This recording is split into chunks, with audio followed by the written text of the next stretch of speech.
네, 안녕하세요. 한 주간도 잘 지내셨습니까? 네. 오늘은 사중복음 제5강 성결운동의 이제 역사를 공부할 시간입니다.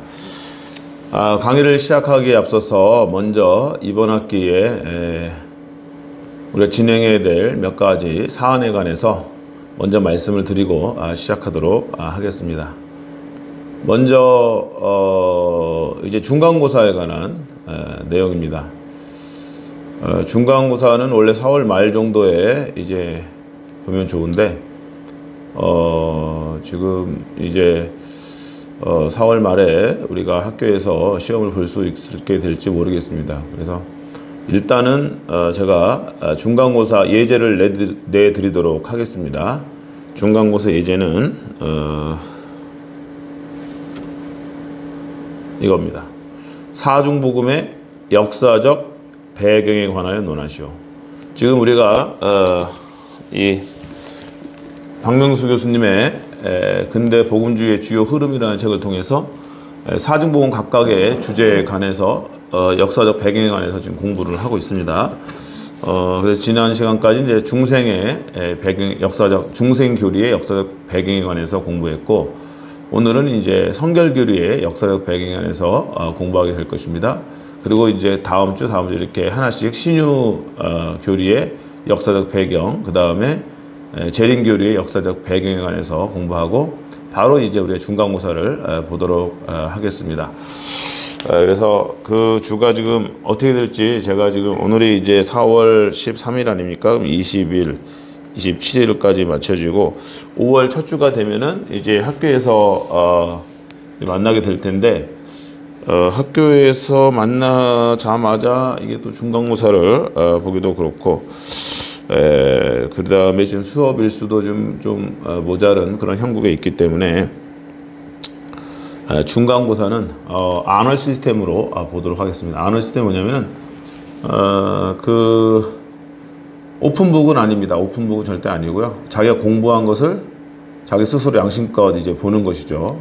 그래서 이제 여러분들이 저에게 이거를 이메일로 보내면 되겠 셀프 테스트입니다. 집에서 테이크 홈 이그잼이죠.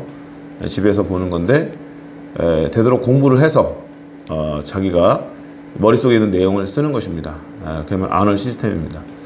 그래서 사중복음의 역사적 배경에 관하여 논하시오. 중생 성결 신유 재림, 제가 강의해드린 내용을 중심으로 해가지고 여러분들이 해서 4월 말까지 이제 저에게 보내주시면은 이메일로 보내주시면 되겠습니다. 제 이메일 주소는 여러분들이 알고 계시리라 믿습니다. 자, 그래서 사중복음의 역사적 배경에 관하여 논하시오. 이것을 이제 우리가 안어 시스템으로, 시스템이 스페링이 틀렸네요. 죄송합니다. 시스템이 이게 아닌데 지금 이거 죄송합니다.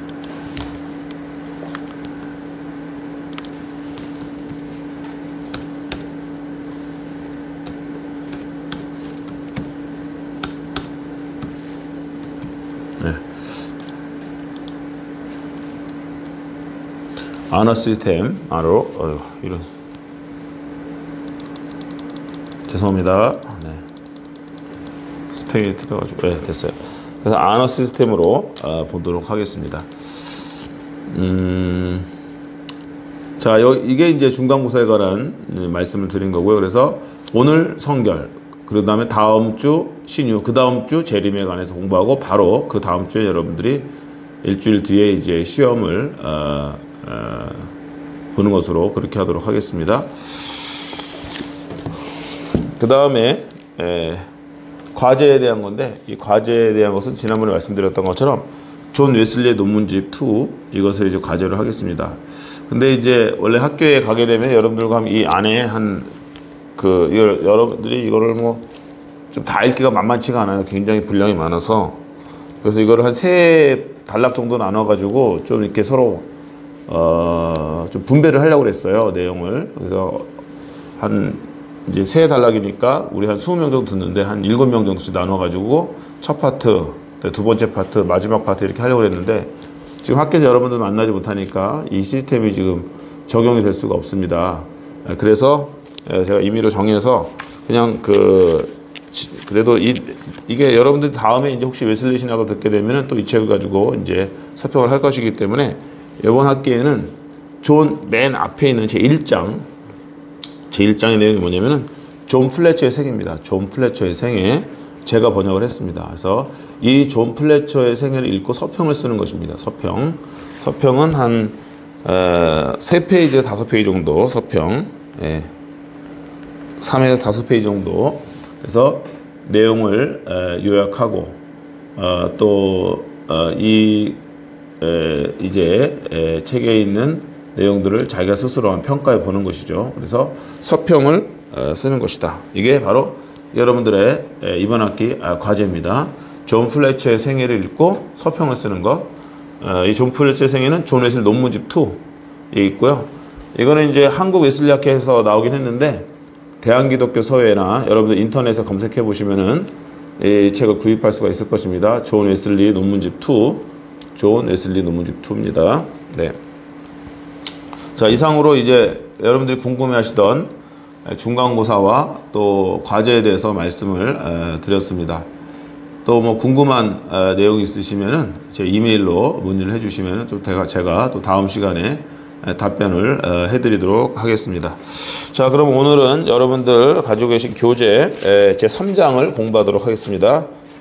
제 3장을 다 펴시기 바랍니다. 그래서 여러분들 책 81페이지를 펴두시고 각자 이제 수업을 따라오시면 좋겠습니다. 그래서 이제 시간에는 성결운동의 역사인데 성결운동의 역사를 공부하기 전에 이제 우리 한국에서의 성결교회 시작은 1907년에 동양성교회 복음전도관이라는 곳에서 이제 시작이 된 것이죠. 그리고 이제 최초의 우리 교단 예수에 대한 성결교회의 어떠한 정신이 뭐냐? 그건 이명직 목사님이 뭐라고 하셨냐면 오직 감리교회의 개조인 요한 웨슬리를 이어서 일어나 그런 뜻이겠죠. 곧 초시대 감리교회 같이. 그러면서 이제 감리교회의 초시대 감리교의 모습, 요한 웨슬리의 순수했던 영적 갱신운동, 성결운동으로 돌아가자 하는 그런 것이라는 거죠. 그래서 이것이 바로 우리 성결교회의 이제 성결운동의 어떻게 보면은 핵심이다라도 할 수가 있는 것입니다. 자, 그렇다고 한다면 이제 우리 웨슬리의 이제 부흥운동에 대해서 한번 살펴봐야겠죠. 웨슬리의 성결운동의 신학적 뿌리가 웨슬리에게 있는 것이기 때문에, 그리고 이제 성결운동을 일으켰던 많은 분들이 그 신학적 뿌리를 웨슬리에게 찾고 있는 것이기 때문에 우리가 이제 성결운동의 이제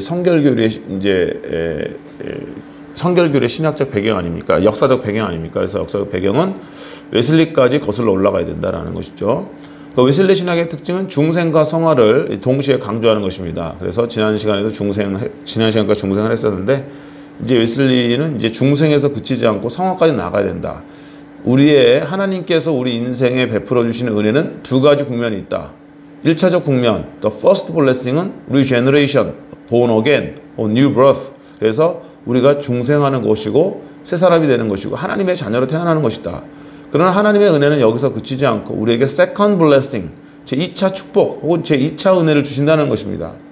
그리스도의 삶에 있어서 제1차적이면서 가장 기초적이고 중요한 것 중생이라는 것이죠. 거듭나야 됩니다.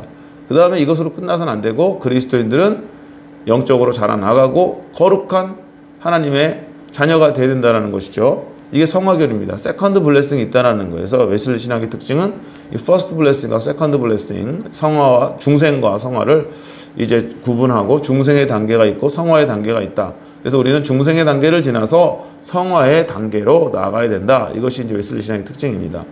근데 루터 같은 경우는 이 중생과 성화를 이렇게 구분하지 않고요. 낯선 의를 강조해요. 낯선 이 개념이 뭐냐면은 낯선 이 개념 안에 성화라는 것은 결국은 따로 중생이 있고 성화가 있는 것이 아니라 칭의에 익숙해지는 것이 바로 성화다. 그리스도께서 나를 의롭다고 여겨주시는 게 자꾸 익숙해지다 보면은 내가 이제 거룩하게 살지 않겠느냐. 그래서 성화라는 것은 칭의에 익숙해지는 것이다. 그렇게 이제 강조했고요.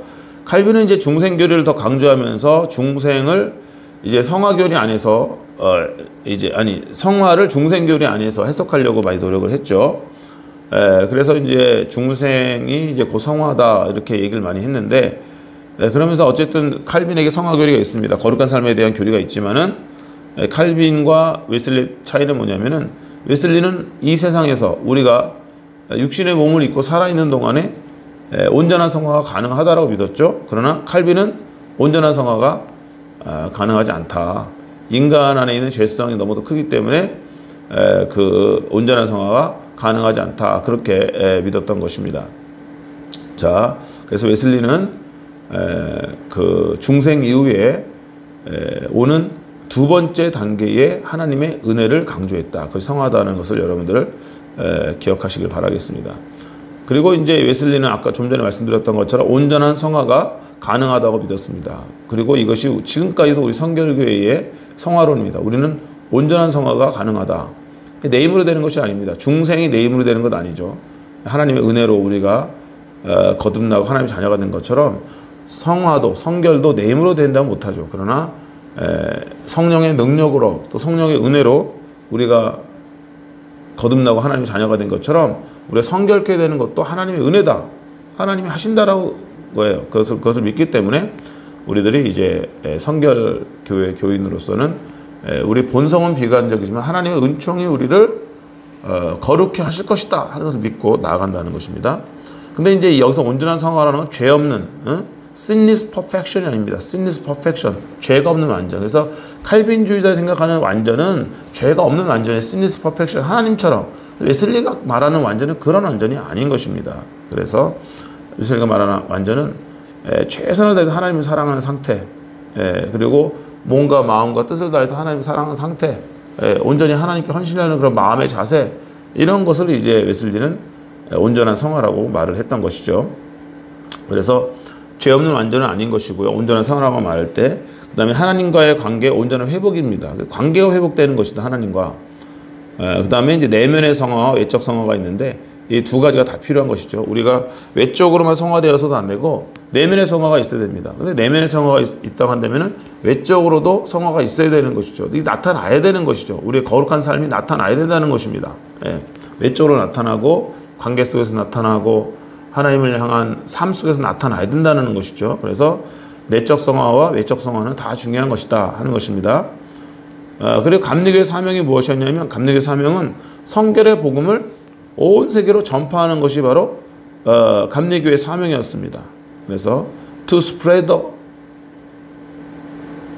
scriptural holiness to the world. 그래서 모든 세계에 하나님의 성결의 복음을 선포하는 것, 이것이 바로 감리교의 사명이었다는 것이고, 이것이 바로 이제 새로운 선교 운동과도 연결이 되는 것이죠. 그 다음에 이제 웨슬리의 이 선교 운동은 사회개혁 운동과도 이제 연결이 됩니다. 나중에 이제 성결교회에서도 그런 교파가 있지만은 웨슬리 같은 경우는 그 노예 제도가 아니라 노예 제도입니다. 죄송합니다. 오타가 났네요. 노예 제도 폐지를 이제 주장을 하게 되는 것이죠. 그래서 웨슬리는 단순히 개인의 한 영혼만을 구원하는 것을 구원하는 데 그치지 아니하고 이렇게 사회가 하나님 앞에서 거룩한 사회가 될 수 있도록 웨슬리가 노력을 했다는 것입니다.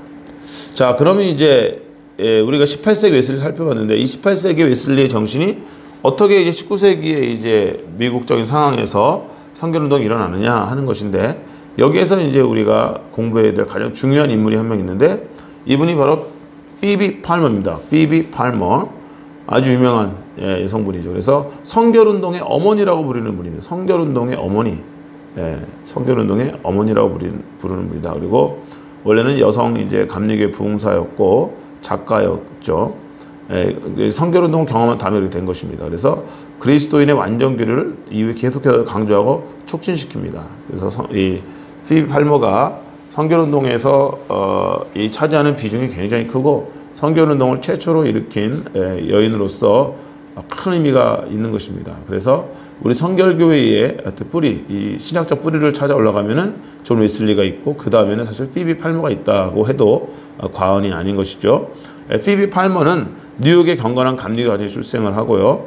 그의 아버지는 미국 이민 전 영국에서 웨슬리 부흥운동으로 인해서 회심하고 그 다음에 미국으로 건너온 그런 분입니다. 그러니까 필립 팔머의 가정에는 이 웨슬리의 성결의 정신이 면면이 흐르고 있었던 그런 가정이다라고 볼 수가 있는 것이죠.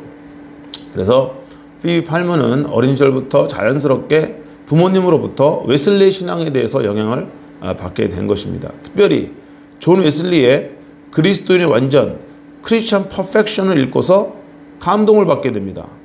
정말로 하나님 앞에서 거룩한 삶을 살아간다는 것이 이렇게 중요하고 아름다운 것이구나, 복된 것이구나 하는 것을 필립 팔머가 깨닫고 자기 자신도 이제 죄에서 완전히 자유로운 삶을 살아야겠다는 그런 도전을 받게 되죠. 그리고 1837년에 온전한 성화를 이 필립 팔머가 경험을 하게 됩니다. 그런데 이 자기가 경험한 이 온전한 성화를 이게 나 혼자 알고 있어서는 안 되겠다.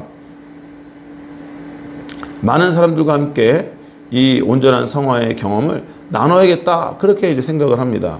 그래서 이 성결의 체험을 다른 사람들과 나누기로 했다는 것인데 사실은 이제 그래서 이제 기도 모임을 만들게 되는데 이 기도 모임은 사실은 필립 팔머라기보다는 그 언니가 있었어요. 1835년에 사라 랭포드 그 필립 팔머의 언니입니다. 친언니예요. 그래서 친언니가 먼저 이제 감리교 여성들과 함께 기도 모임을 시작했습니다. 근데 2년 뒤에 필립 팔머가 이 모임의 리더가 됐는데 이 모임의 일이 뭐냐면은 성결 촉진을 위한 화요 기도 모임이에요. Tuesday Meeting for the Promotion of Holiness. 그래서 Tuesday Prayer Meeting이라고 할 수가 있습니다. 기도 모임이니까 Tuesday Meeting for the Promotion of Holiness. 그래서 성결 촉진을 위한 화요 기도 모임, 이런 이 모임 여성들의 모임이 있었는데 이 모임에 이제 필립 팔머가 리더가 되면서 강력하게 이제 성결에 대한 강조를 하게 되는 것인데, 자, 여러분들이 이제 유심히 살펴보면은 이 성결 운동은요 처음에는 그 아주 중요한 이제 특징이 있어요. 그게 뭐냐면 보여드리겠습니다. 성전 중심이 아니었습니다. 교회 중심이 아니었다는 거죠. 여성들이 이제 처음에 남성에서 여성 못하는 게 좋겠는데 남성 중심적인 그런 이제 고교회적인 상황에서 여성들이 교회에서 뭐 목회권을 가지고 정식 설교의 그런 권을 가지고 하는 것이 아니라 여성들이 교회 중심이 아니라 가정에서 모임이었다는 거예요. 그리고 성직자 중심이 아니라 평신도 중심이었고 튜스데이 미팅이잖아요. 썬데이가 아닙니다. 주일이 아니라 주중에 모여서 이렇게 이제 이런 운동을 펼쳐나갔다는 거예요. 그래서 이제 무슨 말이에요? 주류에 의한 운동이 아니라 철저히 비주류에 의한 운동이었다는 거예요. 그래서 그 예배 드리는 공간도 주류는 교회당, 예배당이겠고 비주류는 성전이겠죠. 그 다음에 그 19세기의 그 감리교회의 주류는 남성과 여성의 어떤 구도 속에서 남성이었죠. 그러나 이 튜스데이 미팅은 여성들이 주도했습니다. 사라 랭포드, 그 다음에 이제 필립 팔머가 아주 강력한 이 운동의 여성 리더였던 것이죠. 그 다음에 성직자 중심이 아니라 필립 팔머 평신도였습니다. 평신도로서 이 기도 운동을 일으키는 것이고 주일 중심이 아니라 주중에, 왜냐하면 주일날은 이제 성직자 중심으로 예배 중심으로 가야 되기 때문에 주중에 이런 기도 모임을 했다라는 것이죠. 그래서 어떻게 보면은 이제 어떤 주류 운동으로서 일어난 운동이 아니라 어떻게 비주류 운동으로서 일어난 운동이 이 성결 운동이었고 남성 중심적인 세계 속에서 여성들의 운동이었고 예배당 중심의 어떤 운동 그런 기독교 세팅에서 가정에서의 기도 운동이었고 성직자 중심이었다고 한다면은 그 감리교는 이 성결 운동은 평신도 중심이었고 이런 이제 특징이 있습니다. 굉장히 이제 재미있는 요소로 할 수 있습니다. 그래서 우리 성결교회 초기는 그렇게 어떤 형식이나 틀에 얽매이기보다는 성령의 강력한 역사와 자유로운 이제 성령의 은혜와 또 체험들을 굉장히 강조한 것을 볼 수 있게 됩니다. 그래서 물론 제도나 틀이 굉장히 중요하죠. 틀이 중요하고 신학도 중요하지만은 내적인 체험들, 하나님을 내가 만난 내적인 체험들과 성령의 체험들, 이런 것들이 성결교회 전통에서는 굉장히 중요하다는 것을 우리가 보게 됩니다. 그래서 머리로만 하는 신학이 아니라 가슴으로 하나님을 뜨겁게 만나고 가슴으로 하나님을 경험하는 것이 얼마나 중요한가 하는 것을 알 수가 있는 것이죠. 자, 그래서 처음에는 이것이 이제 여성을 중심으로 한 기도 모임이었지만 이 모임이 점점 확대가 됩니다. 그래서 남성들도 이 모임에 참여할 수 있게 됩니다. 그 다음에 이제 이들 중에는 감리교회 감독, 신학자, 목사 등 다수가 참여하고 나중에는 초교파적으로 회중교회, 뭐 장로교회, 침례교회 이런 목회자들이 이 피비 팔머의 이 화요기도 모임에 참여해서 그들이 성결을 체험하게 돼요. 그러면서 그들이 이제 자기 자신들의 교회가 교단에 가가지고 성결을 외치는 성결의 이 설교자들이 되는 것입니다. 참 놀랍죠. 예? 자, 그래서 이런 뭐 감리교회 뭐 목사들이나 이런 사람들에게 영향을 받아서 성결도 시작된 것이 아니라 하나님 앞에서 간절한 그 성결에 대한 열망을 가지고 있었던 한 여인으로부터 이 운동이 시작되고 오히려 목회자들이 여기에 영향을 받고 성결 체험을 하게 되고 성결의 주창자가 되었다라는 사실을 우리가 기억을 하면서 내가 이제 어떤 목회자라는 어떤 타이틀, 이름 이것보다 더 중요한 것이 정말 내 안에 있는 성령의 능력이다 하는 것을 우리가 기억을 해야 됩니다. 그래서 목회자들은 신학교를 졸업하고 뭐 이렇게 라이센스를 따는 거, 그래서 신학교를 졸업하면 이제 전도사 자격증 나오고 또 이제 시험 보면은 목사한테 통과하면 목사 자격증 나오고 이렇게 라이센스를 따는 거보다 이것도 중요하죠. 이것도 뭐 중요하지 않다는 것이 아니라 이 라이센스를 따는 것도 중요하지만 이렇게 우리가 포장보다 더 중요한 것은 내 내면이 정말 성령의 능력과 은혜로 꽉 차가지고 내가 불을 토하듯이 토해낼 내 안에 있는 정말 말씀의 불, 성령의 불들이 있어야 된다는 것입니다. 그래서 우리가 이 피비팔모의 이 화요 기도 모임을 통해서 우리가 도전받을 수 있는 건 그거예요. 사람들이 감동받는 거는 나의 라이센스에 감동받는 것이 아닙니다. 저도 뭐 물론 미국에서 이제 공부를 하고 또 왔지만은 지금도 목회를 하고 있지만은 성도들에게 목회할 때 제 학위로 목회하는 게 아니거든요. 영성이 있어야 되고 열정이 있어야 되고 정말로 내 안에 있는 확신이 있어야 되는 것이거든요. 그래서 옛날 어른들이 영역이라고 그래요. 영역이 있어야 된다. 목회자는 영역이다. 근데 제가 목회하면 할수록 그런 것입니다. 성도들이 목회자의 권위를 인정하는 것은 뭐 지적인 권위를 인정하는 것, 그런 게 영적인 권위를 인정하는 것이기 때문에 우리들은 늘 성령 충만한 사람이 돼야 된다라는 것이죠. 그래서 내 안에서 뿜어낼 수 있는 불이 있는 사람이 돼야 된다는 거예요. 바로 그런 목회자들이 되시기를 바랍니다. 이 사중복음의 시간은 특별히 우리 신학교는 단순히 지식만을 전달하는 시간이 아닌 것이죠. 그래서 신학교에서 가르치는 이 사명을 맡은 교수들의 또 하나의 또 역할과 책임이 뭐냐면은 여러분들을 좋은 목회자로 만들어드리는 헬퍼 역할을 하는 것입니다. 그래서 이제 컨설팅도 하고 멘토링도 하면서 여러분들이 좋은 목회자가 될 수 있도록 계속해서 도전하는 것이죠. 그래서 왜 강의하다 말고 갑자기 설교하냐 그렇게 생각하지 마시고 우리들이 이 지식보다 더 중요한 것이 있다. 성결이라는 것도 이 지식이 아니죠. 성결은 체험이었습니다. 성결을 지식으로 배우는 것 중요한 건 정말 내가 성령의 은혜로 내 안에 있는 모든 죄성들이 사라지고 내가 하나님 앞에서 거룩한 하나님의 아들이 되고 딸이 된 그 경험, 하나님의 자녀가 된 그 경험이 내 안에 있어야 된다는 것이에요. 그것이 중요하다. 그리고 목회를 하려면은 날마다의 성령으로 충만해서 성령의 열매들을 맺고 내 안에 이제 거룩한 하나님의 형상들이 회복이 되는 그러한 목회자로서 우리가 준비가 되어야 된다는 것입니다. 제가 이 정도로 하고요. 자, 그 다음에 그래서 이제 피비 팔머 같은 경우는 좀 더 자세히 살펴보면은 미국뿐 아니라 전 세계에 성결의 메시지를 전하는 가장 중요한 역할을 하는 여인입니다.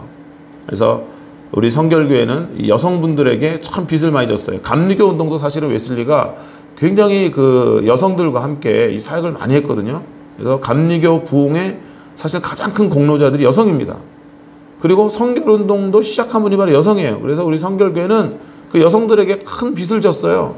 그래서 계속해서 이 성결의 복음을 우리 남성들뿐 아니라 여성들도 이제 외칠 수 있고 증거하고 이 성결의 전도자가 될 수 있는 그러한 이제 이 역사적 어떤 배경과 기반이 우리는 이미 탄탄하게 갖춰져 있다는 것이죠. 그 다음에 이제 아주 유명한 저서가 있는데 성결의 길, The Way of Holiness 등 다수 성결에 관한 이제 책을 저술합니다. 그래서 이 성결의 길, The Way of Holiness는 성결 운동의 기초를 놓은 책이다라고 할 수가 있는 것이고요.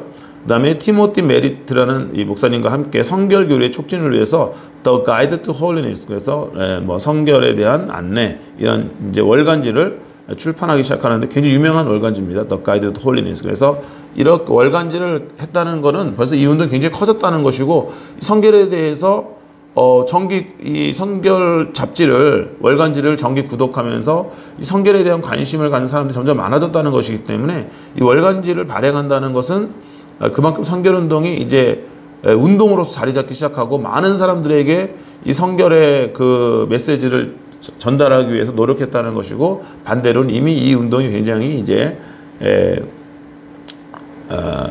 미국 내에서 영향력 있는 운동이었다는 것을 알 수가 있는 것이죠.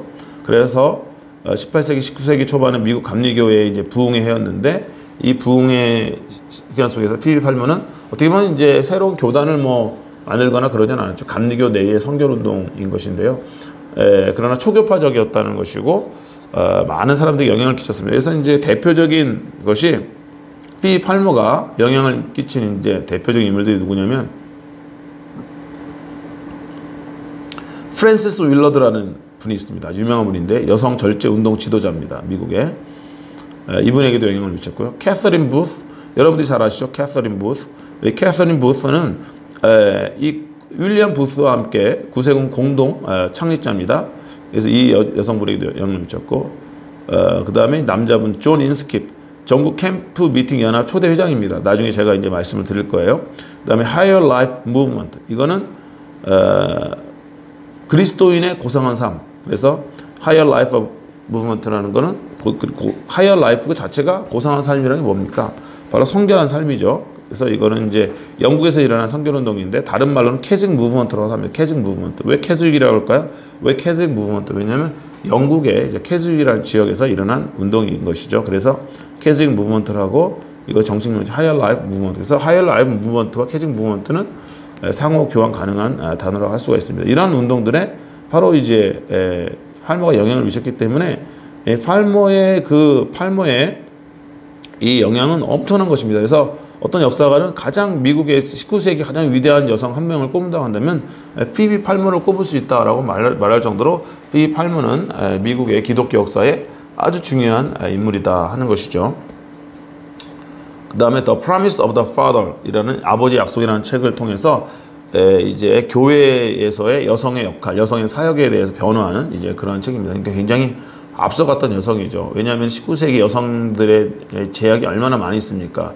지금은 이제 우리 예성교단도 여성 목사 한 수를 주지만은 이 당시는 여성이 이제 도저히 목사 한 수 받을 수 있는 그러한 시대가 아니었습니다. 여성에게 설교권이 없어요. 그렇기 때문에 설교를 할 수 없기 때문에 간증의 형태로 하는 것입니다. 설교 본문을 선택할 수가 없어요. 설교 본문을 딱 잡고서 그걸 풀이하기 시작하면 설교이기 때문에 설교 본문을 잡지 못하고 그냥 자기가 삶을 나누는 간증 형태로 설교를 하고 말씀을 나눴다는 거예요. 그런 제약 속에서도 이제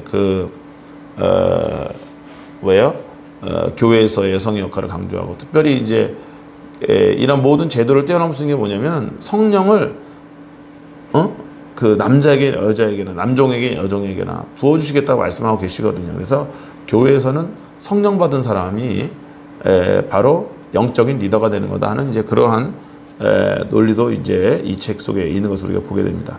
자, 그래서 어쨌든 이렇게 여성의 역할에 관해서 그러니까 성결 운동에 있어서 교회에서의 여성 역할에 관해서 The Promise of Father이라는 책을 통해서 많이 이제 강조한 분이라고 할 수가 있는 것이죠. 자, 이제 좀 다른 이야기를 하려고 하는데요.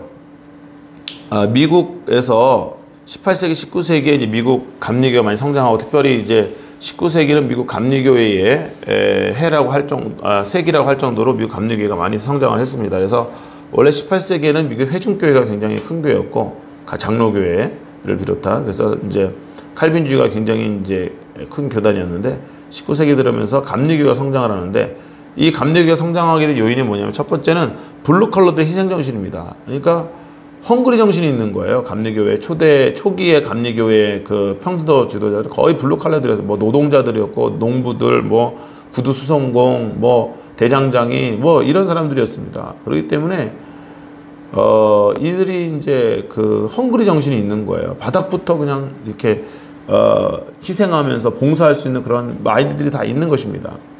그런데 이제 반면에 회중교회라든가 장로교회는 엘리트 교육을 받은 사람들이에요. 하버드나 예일, 뭐 프린스턴 같은 데서 뭐 박사학위 받은 이런 사람들이 보스턴이라든가 뭐 뉴욕이라든가 대도시에서 목회를 하니까 이 사람들이 이미 엘리트 의식에 젖어 있는 것이죠. 그래서 이제 19세기만 해도 서부 개척 시대 아닙니까? 서부로 서로로 계속해서 서진을 하면서 이 사람들이 정착을 하는데 거기 새로운 마을이 생기면 얼마나 열악하겠어요. 거기에는 이제 장로교 목회자들이 뭐 엘리트 목회자들이 안 간다는 겁니다. 근데 그곳에 간 사람들이 누구냐면 바로 감리교의 평신도 지도자들이었어요. 이 사람들은 서부가 개척되고 마을이 생기면 가장 먼저 감리교회의 평신도 지도자들이 달려가서 거기서 이제 평신도 목회자들이나 그러니까 달려가서 교회를 세운 것입니다. 그러니까는 감리교회가 부흥할 수밖에 없는 거예요.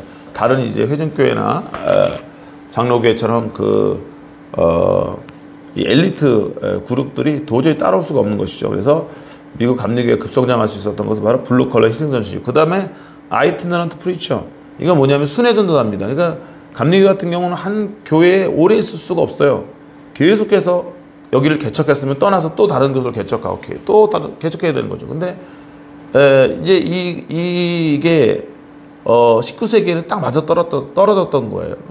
왜냐면 장로교 같은 경우 한 도시에서 그냥 수십 년간 목회를 하는데 정체가 되죠. 더 이상 다른 곳에 뭐 개척을 안 하니까. 근데 감리교는 개척해놓고 성장하면 누구에게 맡기고 또 개척하고 또 가서 개척하고 계속 하기 때문에 이 19세기의 이 개척의 시대, 서부 개척의 시대와 교회 개척의 시대가 딱 맞아 떨어진 거죠. 그래서 이제 순회전도자들을 통해 가지고 감리교회가 부흥하게 되고 그 다음에 이제 감리교회는 성경적 믿음을 가졌다. 초창기에는 그렇다는 것입니다. 그랬는데 문제가 뭐냐면은 감리교회가 이렇게 성장을 했는데 왜 그러면은 피비 팔머가 감리교 내에서 성결운동을 했냐는 거예요. 즉 포인트는. 그런데 19세기 이후부터 성결에 대한 관심이 쇠퇴하기 시작합니다. 감리교 내에서 이제 감리교가 이제 이따가도 얘기하겠지만은 그 중산층화됩니다. 임브로저먼트. 그래서 임브로저먼트. 그래서 그 중산층화가 돼요. 감리교가. 그러면서 이제 굉장히 세속화되고 사람들이 이제 적당한 세속적인 즐거움과 향락을 누리려고 하겠죠. 그럼 적당하게 세상과 타협하면서 세상의 향락과 쾌락을 누리려고 하는데 가장 걸림돌되는 게 뭐겠습니까? 감리교인들에게. 바로 그것이 성결교리입니다. 그리스도 완전교리. 거룩하게 살아야 된다. 세상과 구별돼야 된다. 얼마나 이제 이 성결교리가 걸림돌이 됐겠어요. 그래서 감리교의 그 교리 장정에서 이 성결교리를 아예 빼버려요. 그래서 1812년 이후에 이거를 이제 별책으로 출판한다는 그런 구실로서 1812년 이후에 감리교회의 교리 장정에서 이 기독교 완전교리, 그리스도 완전교리를 삭제해버린다는 겁니다. 이게 굉장히 상징하는 바가 큰 거예요. 그래서 감리교 내에 더 이상 성결교리는 부담스러운 거죠. 목회자 자신들도 부담스럽고 이것을 설교하기도 성도들의 적당한 어떤 세속적 즐거움을 누리면서 살아야 되는 성도들에게 설교하기도 부담스러운 거죠. 이런 상황 가운데서 피비 팔머가 해성처럼 등장을 하게 된 것입니다. 그래서 하나님이 우리에게 진정으로 원하시는 것은 단순히 중생한 그리스도인이 아니라 완전히 성화된 그리스도인이다. 성경에 보면은 성결에 관한 말씀, 거룩한 삶에 관한 말씀이 굉장히 많이 있는 것을 우리가 볼 수가 있죠. 자, 그래서 이제 피비 팔머가 그렇게 성결론을 주장했는데 피비 팔머의 성결론의 특징은 재단 신학이라는 것입니다. 그래서 재단 신학하면은 피비 팔머의 신학이고 굉장히 이제 뭐랄까요? 이 딱 이미지 이 브랜드화 돼 있습니다. 피비 팔머는 재단 신학, 재단 신학하면 P.E.팔모 할 정도로 이 굉장히 신학적 브랜드화가 돼 있는 거예요, 이미. 자, 그래서 이제 팔모의 재단 신학인데 이 성결론입니다. 그러니까 성결에 대해서 이 재단 신학이라는 걸 통해서 발전을 시키는데 우리는 그리스도께 우리 자신을 제물로 드리는 거. 재단 대신 그리스도께 우리 자신을 제물로 드리기만 하면 재단 대신 그리스도가 우리를 거룩케 하시고 성결케 하신다라는 겁니다. 그러니까 내가 나를 거룩하게 하고 성결되는 것이 아니라 내가 할 건 그리스도에 헌신하는 거예요. 나를 드리는 겁니다. 넌 널 드리기만 해라. 그럼 재단 대신 그리스도께서 너를 성결케 하실 것이다. 이것이 이제 재단 신학이에요. 재단 신학의 골자입니다. 그런데 이제 여기 특징은 뭐냐면 너를 드리는 순간입니다. 순간 그리스도께서. 왜냐하면 그리스도께 하시는 일이니까 오래 걸릴 일이 없다는 거예요. 우리 인간이 하게 되면 오래 걸리겠죠. 오래 걸려요. 내 스스로 하게 되면 오래 걸립니다. 그런데 그리스도께서 하시는 것이기 때문에 오래 걸리지 않는다라는 거예요. 자, 그래서 우리 자신을 재단 대신 그리스도께 되면 성령께서 우리를 그 순간적으로 성결케 하신다. 그래서 팔모의 성결론의 특징은 순간적 성결론입니다. 오래 걸리지 않는다. 그리고 100%다. 그런 거예요. 그래서 오래 걸리지 않고 그리스도께서 우리를 성결케 하실 때는 어떤 정도가 있지 않다는 거예요. 한 방에 다 우리를 완전하게 성결케 하신다는 것이죠.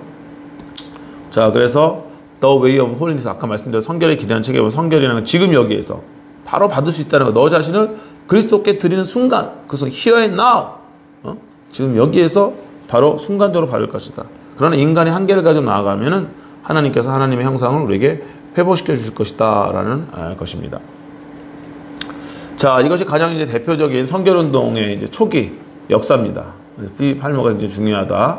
P.E.팔모의 그 순간적 성결론 굉장히 중요한 것을 볼 수가 있고, P.E.팔모 같은 여기까지는 아직 개인적 성결론에 이제 굳히겠죠. 근데 성결운동이 개인적 성결운동으로만 끝난 것은 아닙니다.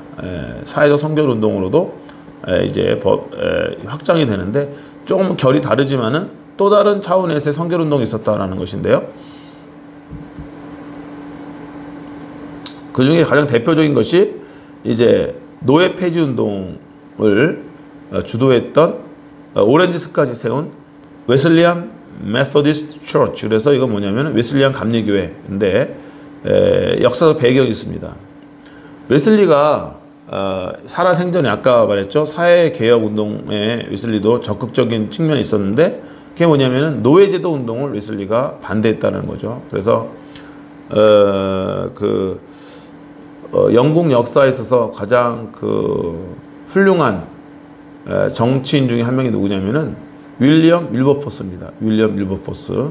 웨슬리 목사님이 이제 거의 이제 노년에 이르렀을 때 젊은 영국의 국회의원이었어요. 근데 노예 폐지 운동을 이제 추진하고 있는 국회의원이었는데 존 웨슬리가 윌리엄 윌버포스에게 편지를 해가지고 정말 너가 지금 하고 있는 일은 너무도 귀한 일을 하고 있는 거다. 하나님께서 기뻐하시는 일을 하고 있는 거다. 노예 제도는 정말 해 아래서 가장 악한 일이다. 너는 너무도 선한 일, 가치 있는 일, 의미 있는 일을 하는 거니까 어떤 경우에도 뒤로 물러서지 말고 어떠한 환난과 역경이 있더라도 계속해서 밀고 나가서 이 노예 폐지 운동을 관철시켜라 하는 이제 그러한 편지를 웨슬리가 윌리엄 윌버포스에게 보낼 정도로 웨슬리는 그 노예 제도에 대해서 아주 굉장히 이제 강하게 반대를 한 것이죠. 근데 문제는 미국의 감리교회가 이 노예를 감리교인들 중에 많은 경우에 노예를 인정하고 노예를 묵인했다는 거예요. 그래서 이제 오렌지 스캇이 이건 아니다. 이건 웨슬리 정신이 아니다. 웨슬리 정신을 따르고 있는 감리교회에서 이 노예제도를 용인하거나 묵인할 수가 없다. 이 노예제도를 반대해야 된다. 이렇게 얘기를 했는데 이것이 이제 감리교 주류 목회자들과 갈등을 일으키게 됩니다. 그리고 목회자 주류 감리교회 목회자들은 여기에 대해서 반응이 별로 이렇게 신통치가 않은 거예요.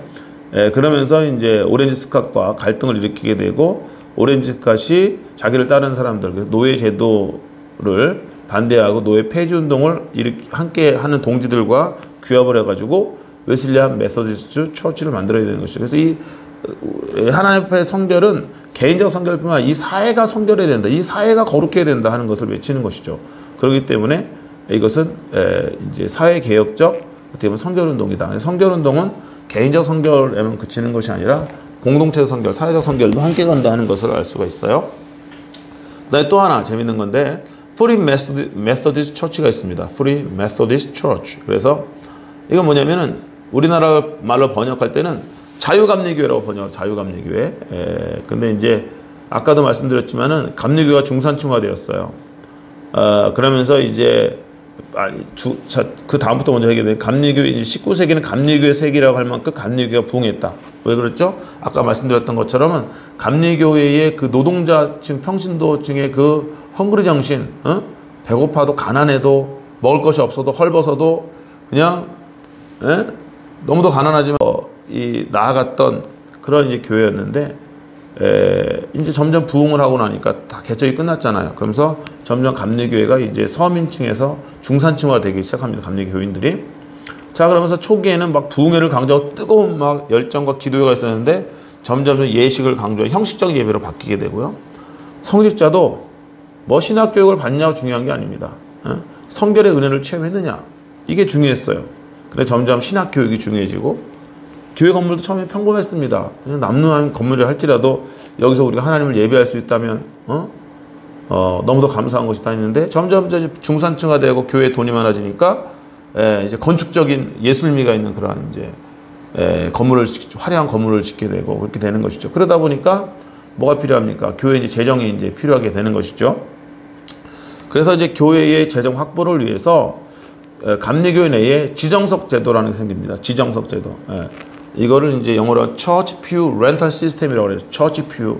Pew가 P-E-W인데 이 Pew가 이제 교회 장의자를 의미하는 겁니다. Church Pew. 우리가 교회 가면 이제 거의 다 교회들 요즘은 이제 개인 의자도 많지만은 교회를 어떤 교회 예배당의 상징이 뭡니까? 교회 그 장의자잖아요. 장의자 교회. 그 장의자를 Church Pew라고 합니다. 근데 이 Church Pew를 렌탈해 주는 거예요. 대여해 준다는 거예요. 누구에게 대여 줍니까? 헌금한 사람에게 대여를 해 주는 거예요. 그래서 그 지정석이 있는 겁니다. 여기는 누구 자리? 그래서 예를 들어 요즘 같은 뭐 1억을 헌금한 사람 맨 앞에 좋은 자리, 뭐 5천만 원짜리, 뭐 3천만 원짜리, 1,000만 원짜리 해가지고 이렇게 이제 자기가 그 자리를 어떻게 보면 이제 헌금이나 뭐 이렇게 해가지고 그거를 이제 자기가 자기 자리를 만드는 겁니다. 그러니까 이제 교회에서 재정을 확보하기 위해서 궁여 지책을 할지라도 만약 작은 교회 같은 경우 해가지고 지정석 제도에 돈 없는 사람들은 행정가야 앞자리에서 앉아가지고 은혜 받을 수가 없는 거예요. 거기는 내 자리가 될 수가 없고 누가 돈 주고 교회를 샀으니까. 그러니까 이것도 이제 원래 감리교의 모습이 아니다. 감리교는 누구나 와서 복음을 듣고 가난한 사람이든 부자든 간에 누구든지 와가지고 복음을 듣고 자유롭게 하나님 예배할 수 있어야 되는데 아니 돈 있는 사람들은 자리를 사가지고 앞자리에 앉고 돈 없는 사람들은 뭐 예배당에 뭐 맨 뒷자리에 앉아가지고 앞자리에 나와보지도 못하고 예배하고 이거는 아니다. 그래가지고 이 처치 퓨 렌탈 시스템을 비판한 분이 있었어요. 그분은 B.T. 로버트입니다. B.T. 로버트. 그래서 이 B.T. 로버트가 이제 이 지정석 제도를 강력하게 비판하게 되는데 주류 감리교회는 당연히 싫어하겠죠. 왜냐하면은 이 지정석 제도가 교회 헌금의 굉장히 많은 부분을 차지하기 때문에 이게 현실적인 차원에서 이거를 이제 삭제하기가 어려운 거예요. 지정석 제도를 없애기가 어려운 겁니다. 왜냐하면은 이거는 지정석을 살려는 사람과 또 교회가 이해관계가 딱 맞는 거예요. 그렇죠. 교회는 재정이 필요하고 또 지정석 제도라는 사람들은 자기 과시용 아닙니까? 어떻게 보면은 내가 이 정도로 돈이 있고 부자다. 나 이 정도 살 능력이 된다는 교회 오면 또 대접을 받고 맨 앞자리에 앉아가지고 말이죠. 그러니까는 이 재정이 필요한 교회와 또 자기의 어떤 명예라든가 뭐 과시욕 같은 것들을 드러내고자 하는 사람들의 어떤 이해관계에 딱 맞아 떨어지게 되니까 이거를 뭐 없앨 수가 없는 것입니다. 그래서 이제 B.T. 로버트가 이거 지정석 제도에서 비판을 많이 하게 되고 결국은 감리교 연회에서 B.T. 로버트가 제명이 되기 시작합니다. 그래서 B.T. 로버트가 또 자기와 함께 뜻을 같이 하는 사람들, 그래서 이 지정석 제도를 반대하고 누구나가 와서 자유롭게 어느 자리에서 앉아가지고 예배드릴 수 있다 하는 교회를 세운 게 바로 뭐라고요? Free Methodist Church. 그래서 free라는 건 자유롭게 앉을 수 있다는 겁니다. 돈 주고 사지 않아도 값없이 앉을 수 있다는 거예요. 그래서 free에서는 두 가지면 다 있어요. 자유롭게 앉아라, 값없이 앉아라. 공짜다 이거죠. 더 이상 돈 주고 교회에 와서 자리를 살 필요가 없다라는 것입니다. 그래서 B.T. 라버트의 이 프리 메소디스트 처치는 초기부터 이 가난한 자들에 대한 관심을 시작한다. 그러니까 가난한 자들의 관심은 바로 웨슬리의 관심이었거든요. 웨슬리가 평생 가난한 자들 주변에서 그들을 돕고 그들과 함께한 사람이 바로 이제 웨슬리인데, 이 가난한 자에 대한 관심을 갖고 나갔던 사람이 바로 B.T. 라버트다 하는 것입니다. 자, 그 다음에 이렇게 이제 개인적 선교를 강조했던 피비 팔머와 또 사회적 선교를 강조했던 오렌지 스캇, 또 B.T. 라버트 이런 분들을 살펴보면서 우리 성결교회의 역사적 뿌리, 또 성결 교리 역사적 뿌리는, 성결이라는 개념은 단순히 우리가 이제 개인적 선결의 차원뿐만 아니라 이 개인적 선결이 공동체적, 사회적 선결로 나가야 된다는 것이고, 또 사회적 선결만 외치는데 개인의 선결은 없으면 어떻게 되겠습니까? 이거는 뭐 안 되는 거죠. 제일 중요한 건 내 개인의 선결이기 때문에 이거 두 가지가 밸런스를 맞추고 균형을 맞춰야 된다는 것입니다. 그것이 바로 성결교회의 성결론의 중요한 핵심 중에 하나다라는 것이죠. 자, 그 다음에 이제 오늘 공부할 내용 중에 중요한 게 중에 하나가 성결 증진을 위한 전국 캠프 연합회가 있었습니다. 생기게 됩니다. 미국에서 이것이 바로 이제 미국 성결 그룹이 생겨나는 그러한 역사적 뿌리가 되는 거예요. 자, 그래서 그러면 어떻게 이 성결 증진을 위한 전국 캠프 연합회가 미국에서 생성이 되었느냐?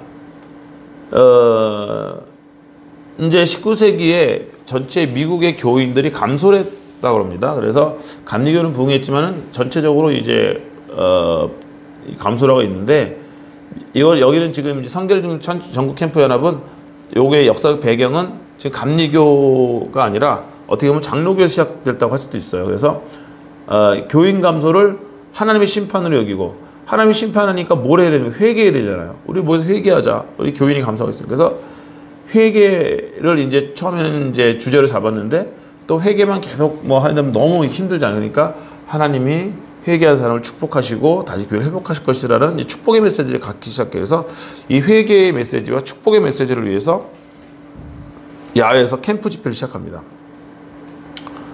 장로교 처음 시작됐지만은 곧 감리교가 주도권을 갖게 되고, 왜 그렇게 되면 감리교가 뜨거운 가슴을 주장하기 때문에 감리교의 이제 부흥사들이 이 야외 캠프 부흥회, 일종의 부흥회입니다. 부흥회에 이제 주도권을 갖게 되는 것이죠. 그리고 이제 정식으로는 1867년에 감리교 내에서 이 부흥집 캠프 집회가 시작이 됐는데, 이 시작한 사람이 J.A. 우드라는 분, J.A. 우드가 성결운동에 대한 비전을 가지고 있어. 감리교 내에서 성결운동을 일으켜야 된다.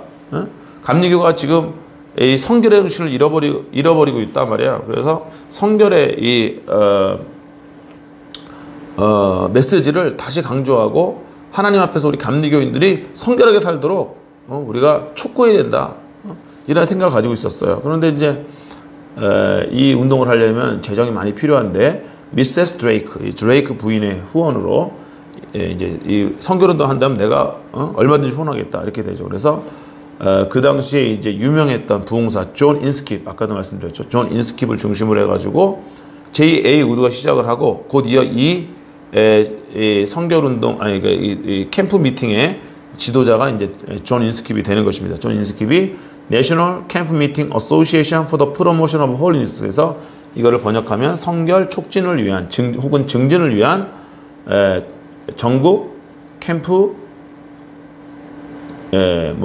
캠프 집회 연합, 뭐 이렇게 우리가 번역을 할 수가 있겠죠. 이게 1867년 뉴저지 파일랜드에 시작을 한 것입니다. 제가 그래서 이제 저도 뉴저지에 한 6년 살았거든요. 뉴저지에 한 6년, 두루 대학교가 뉴저지에 있습니다. 그래서 6년 살았는데, 두루 대학교에 있다 보면은 이 편지가 날라와요. 그래서 저는 공부를 나는 1867년에 이제 하고 끝난 줄 알았는데, 아직도 바일랜드에서 해마다 여름이면은 부흥 집회가 열립니다. 깜짝 놀라서 저도 나도 가봐야 되는데 늘 마음은 있었는데, 먹고 살기에 바쁘고 또 공부하기 바쁘고 이래저래 고등학교 유학생활에 가보지 못했어요. 좀 아쉬운데, 언젠가 한번 꼭 가보고 싶은 곳이 이 뉴저지주의 바일랜드라는 곳입니다.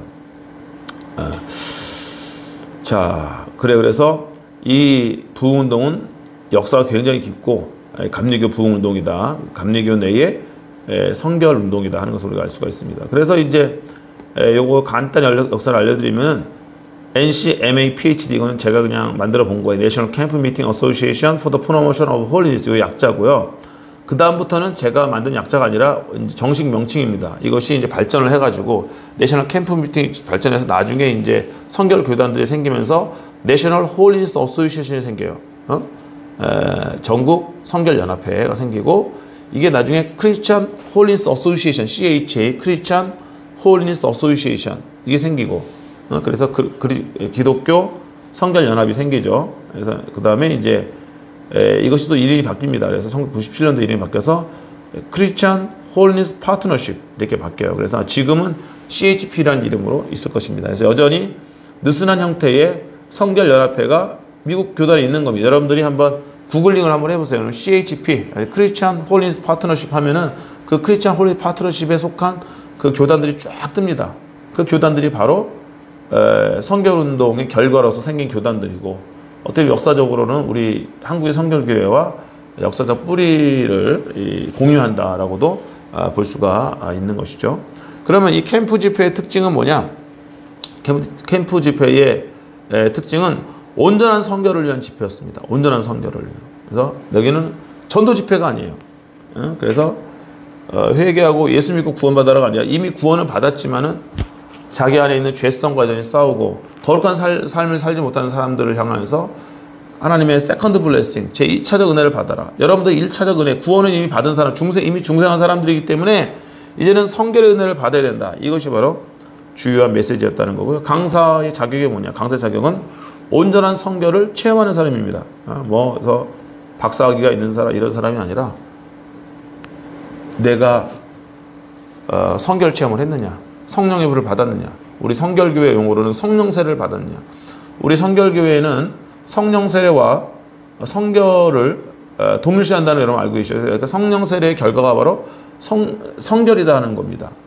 이거는 성령세례론인데 이걸 도식화해서 여러분들 말씀을 드리면은 장로교는 성령세례는 뭐냐? 중생입니다. 성령세례를 받으면은 중생하는 거예요.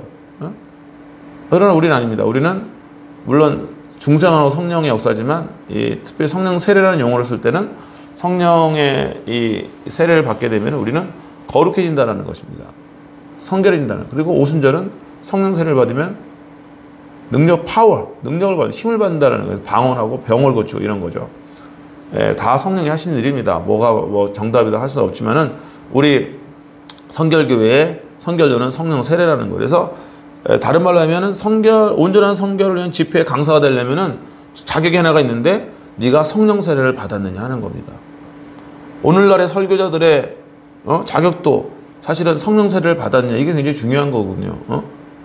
라이센스 전도사 라이센스가 있느냐 목사 라이센스를 중요시 여기는 거는 어떻게 보면 굉장히 카톨릭적입니다. 카톨릭적이에요. 그러나 이 우리 성결교의 전통 또 복음주의 전통은 뭡니까? 내 체험이 중요하다는 거잖아요. 내 체험이 내가 정말 하나님을 만난 체험이 있느냐 성령 체험이 있느냐는 걸 중요한 것입니다. 그러므로 우리들은 내가 먼저 확신이 있고 내가 더욱 뜨겁게 하나님을 사랑하고 내 가슴이 뜨거운 사역자들이 되어야 돼요. 가슴이 뜨거운 사역자들이 돼요. 머리로만 하려는 사역자가 돼서는 안 됩니다. 그러나 또 우리 머리도 필요하죠. 그러니까 지정의가 균형이 맞춰져야 됩니다. 근데 너무 지적인 것만 강조하고 가슴이 없는 건 안 된다. 그 말을 하는 거죠. 반대로 그러니까 가슴만 뜨거우면 되겠네. 그건 또 아닙니다. 분별력이 있어야 되는 거죠.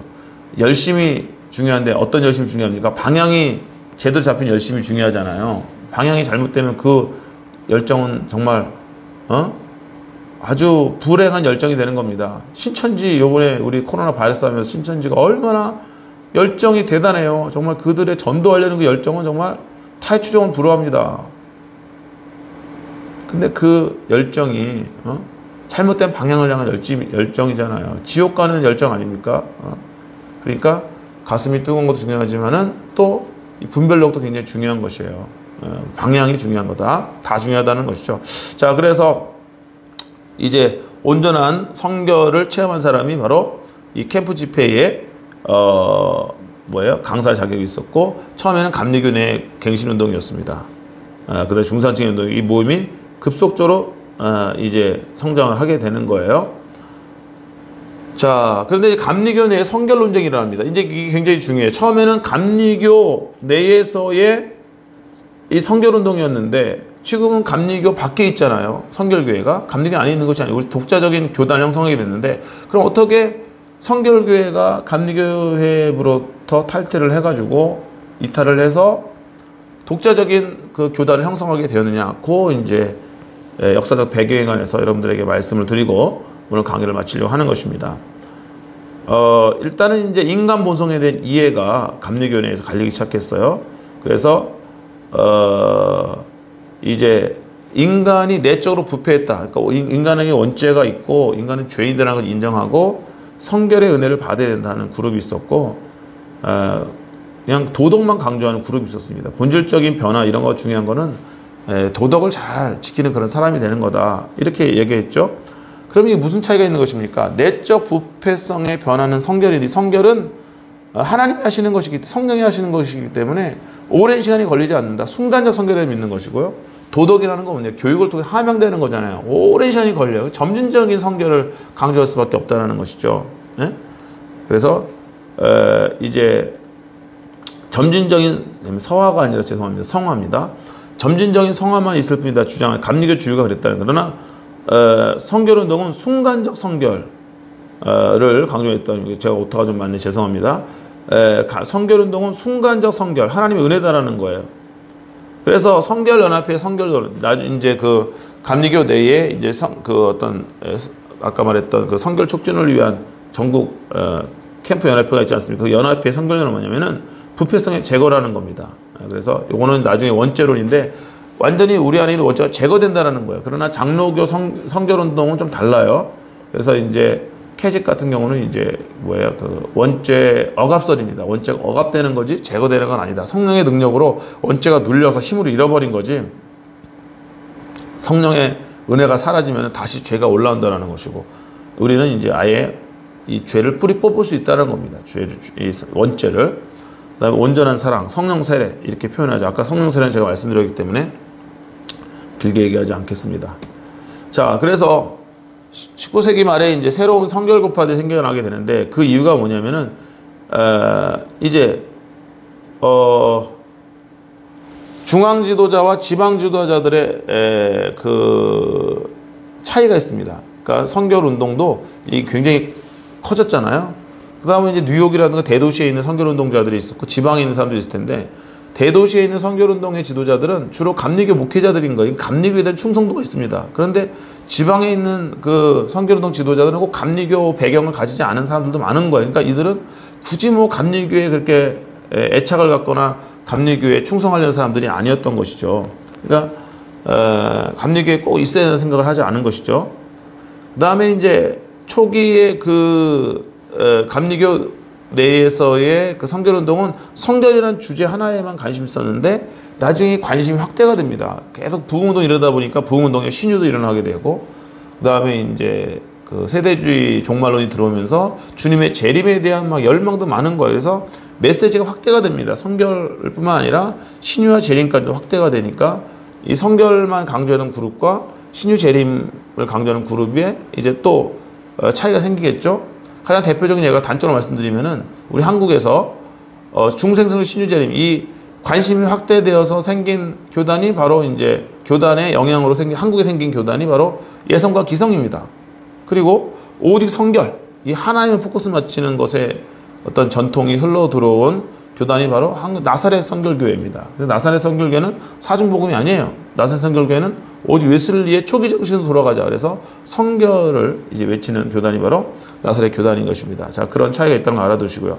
그 다음에 성결의 은혜 체험자, 비체험자의 또 이제 갈등이 생깁니다. 그래서 성결교회에서는 딱 두 가지예요. 너 성결의 은혜를 체험했냐 못했냐. 그러면 못한 사람들은 막 열등감에 빠지고 또 은혜 체험에서 우월감에 빠지고 이렇게 되기 때문에 그런 안 좋은 점이 있었고, 감리교 신학이 자유화되고, 그 다음에 감리교 지도자들과 갈등을 일으키게 됩니다. 그래서 이제 탈퇴 운동이 일어나요. 감리교 나가자. 성결운동하는 사람들이 이렇게 여러 가지 이유를 통해 가지고 이제 나갈 수 있는 그러한 이제 여건들이 형성, 신학적인 이유 뭐 또 실제적인 이유들이 많은 거죠. 그래서 그걸 컴아웃이즘이라고 합니다. 컴아웃, 나가자. 나가자 운동, 나가자 주의 뭐 이런 것이죠. 그래서 감리교로부터 탈퇴하게 된다. 그래서 많은 선결운동이 선결 교파들이 생겨나게 되는 겁니다. 그 대표적인 것이 바로 이제 나사렛 선결교회, 필그림 선결교회고 말씀드렸던 건 나사렛 선결교회는 오직 선결, 필그림 선결교회는 중생 선결 사중 복음, 중생 선결 신유 재림의 사중 복음을 강조하는 것이죠. 그리고 이제 이 필그림 선결교회는 그 전에 이제 그 만국 선결 연맹이 필그림 교회가 되어지고 또 이게 나중에 웨슬리안 교회가 되어서 현재의 미국 웨슬리안 교회입니다. 샌디에고에 있는 웨슬리안 스카이라인 웨슬리안 처치가 있는데 여기에 이제 존 맥스웰 목사가 거기 담임 목사였죠. 세계적인 리더십 연구의 대가 아닙니까? 그 존 맥스웰 목사님이 원래 이제 스카이라인 웨슬리안 교회 목회자였다가 이 리더십 분야에 너무 유명한 세계적인 강사가 된 거예요. 그래서 그 일 하느라고 이제 교회를 사임하고 리더십 전문 작가 혹은 뭐 리더십 전문 강연자 같은 세계적인 권위자로 활동을 한 것이죠. 어쨌든 그래서 이제 어떻게 보면은 우리 한국의 선결교회는 이 필그림 선결교회 혹은 만국 선결연맹과 어떤 그 뿌리를 더 공유한다고 할 수가 있습니다. 큰 틀에서는 모든 선결교회가 뿌리를 공유하고 그 안에서 어떤 갈등이 생겼다고 아까 말씀드렸죠. 오직 선결만을 강조하던 그룹과 관심이 확대되어 가지고 신유 재림까지도 이제 이 선결운동의 메시지로 담아냈던 그룹들이 이제 생겨나게 되는 것이어서 어쨌든 이 그룹이 하나가 되지 못합니다. 하나가 됐으면 좋겠는데 각자 색깔들이 있기 때문에 또 선결교파도 원래는 이제 그래서 CHP가 된 거예요. 파트너십이 된 겁니다. 하나의 교단이 디나미네이션이 되지 못하고 파트너십이 된 것은 선결운동의 지도자들과 또 그룹들이 다양한 그룹들이 생겨난 선결운동 내에서도 또 지도자들도 관심사가 다 다르고 하기 때문에 그래서 노예 폐지 운동, 오렌지 스카 또 그다음에 지정석 제도 반대에 생긴 자유감리교회 또 비티 라버스 그다음에 나사렛 선결교회 제가 말씀드리지 않았는데 피니아스 브리즈 이런 이제 그룹들이 생겨나게 되는 것이죠. 그다음에 이제 만국 선결연맹의 또 지도자들이 또 생겨나게 되는 것입니다. 자, 그래서 이렇게 이제 선결운동 역사의 배경을 살펴봤고요. 선결운동의 마지막 결론적으로 선결운동의 이제 두 가지 특징은 뭐냐면은 선결의 복음을 재강조했다는 것입니다. 무엇보다도 감리교회가 잃어버렸던 선결의 복음을 재강조한 것이다.